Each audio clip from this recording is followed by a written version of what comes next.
Today we will discuss about source transformation. In the previous lecture, we have discussed about voltage division rule and current division rule. And also we have done few numerical problems on voltage division rule and current division rule. And we have seen that voltage division rule is applicable for series connected resistances,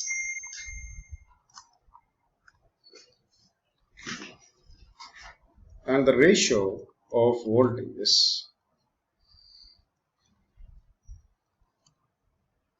will be equal to the ratio of the resistances. Whereas in current division rule, we have seen that it is applicable to parallel connected resistors, where the currents, the ratio of the currents is equal to the ratio of inverse values of the resistances. Right. And we have done few numerical problems on these things. In today's class, we will discuss about source transformation. This is a problem on current division rule, which we have done in the last class. I hope that you can perform this problem. See, a quick recap of current division rule. See, these are the three resistors. If you can observe, these are in parallel. So let the currents IR1, IR2 and IR3. The ratio of them will be in the ratio of 1 by R1 is to 1 by R2 is to 1 by R3, isn't it? So in this case, it is 1 by 10 is to 1 by 25 is to 1 by 100. So which means that if I take LCM of 100, what I'll be getting 10 is to 4 is to 1. This is the ratio in which currents will be divided in these three parts. Now what is the total current? I think it has been given here. If you carefully see, it is I is equal to your power by voltage, which is equal to 1500 by 100, which is somewhere around 15 amperes, right?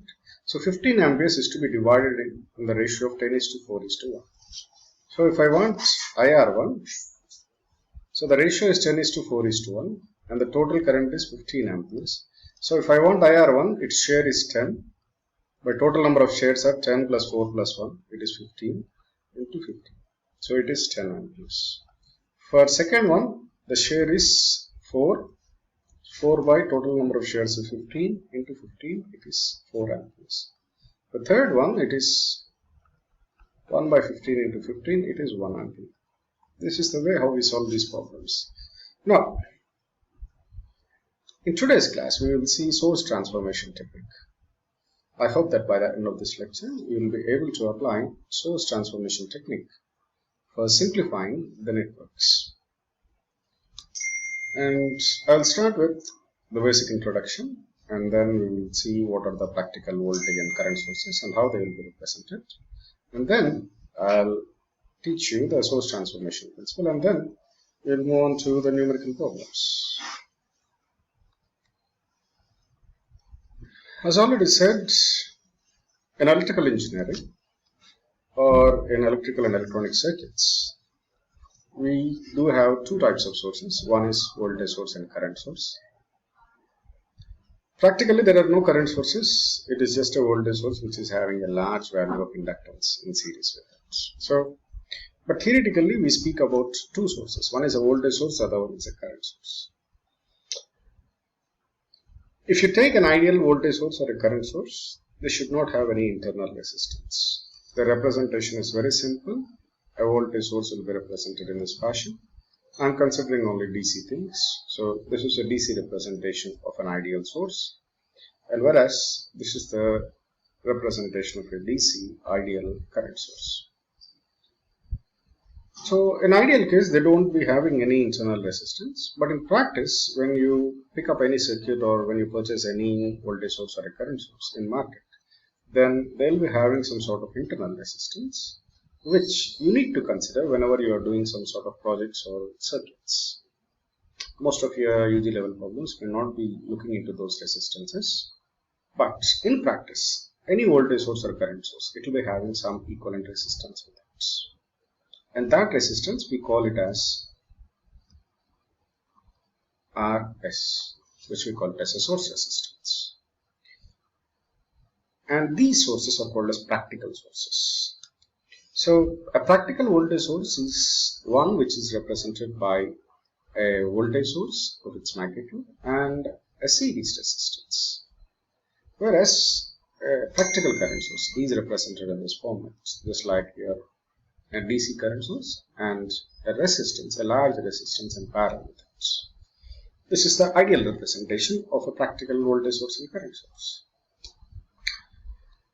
Whenever we are trying to employ these things, let us suppose if I am preparing some sort of a model and I do have a blueprint of that, and if I want to analyze that, there may be requirement for me to minimize the circuit. So source transformation technique is one such type of techniques which is widely used for minimizing the circuits. We have already seen the resistances in series and parallel, the transformation techniques, and this source transformation technique also, it is employed to minimize the circuit in case you do have a large number of DC sources like voltage and current sources. And there is only one transforming equation which we widely employ, and that is Vs is equal to Is into R, or Is is equal to Vs into R. See how this is applicable. So let us suppose if I do have a current source of this format, and it can be transformed into a voltage source of this size. See what is the value of the voltage source? These two are known for me. So the same R is coming here, whereas this Vs is equal to Is into R. Conversely, if I do have this Vs and R with me, if I want to calculate Is, this is my equation. So the same Ohm's law is applicable even for these type of circuits also. So what we can infer from this one? A voltage source in series with a resistance can be replaced by a current source in parallel with resistance, and vice versa. Now, if we see a simple application of this particular one, see, this is a circuit now, and you are asked to determine the voltage across the load using source transformation technique. Now, since you are supposed to determine across this one, now you need to minimize the remaining four elements which are present here. You do have two voltage elements and voltage source elements and two resistors. Ideally, technically speaking, these two are not in series, or they are neither in series nor in parallel. So in this case, one best thing is you can replace this one with a current source in parallel with resistance, and this one also a current source in parallel with resistance. See, what is the value of current source here? 20 by 10, it will be 2 amperes, and in this case it is 0.5 amperes, isn't it? So now, see here, this is my equivalent circuit. So this particular one is voltage source in series with resistance is replaced with a current source in parallel with resistance. Similarly, this one also is replaced with this one, isn't it? Now, if you carefully see, these two resistors, 1 and 2, they are in parallel, and you can get an equivalent resistance of these two resistances. See, these two. I do have a parallel combination, so 10 parallel with 10, I can get a 5 ohms resistor.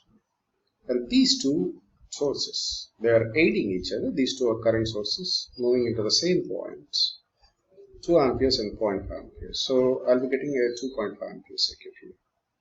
Now, this entire circuit now has been simplified to 2.5 amperes in parallel with a 5 ohms resistor, which is then again connected to a 20 ohms resistor.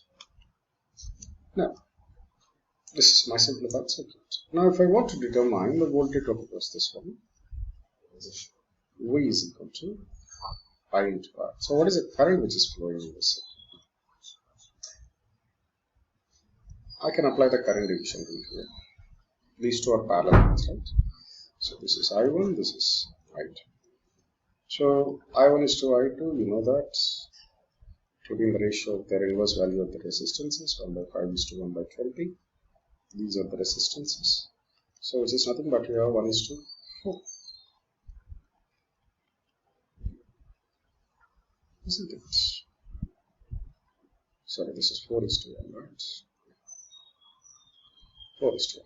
So if I want I2 share, then I2 is equal to its share is 1 out of 5 into the total current is 2.5. So I'll be getting 0.5 amperes. So this is the current which is flowing in my 20 ohms resistor. So then what is voltage now? V is equal to I into R, 0.5 to 20. So it is 10 volts now. So with this one, what we can conclude is that any voltage source can be replaced with a current source, and also any current source can be replaced with a voltage source. Now, I hope that now you are able to apply source transformation technique for simplifying the network calculations. And see, this is a practice problem for you. You are supposed to minimize this entire network, 2 resistors, 2 current sources, to get into a single voltage source or a single current source, single resistance. Try this at home, or else we will do it in the class tomorrow. Thank you.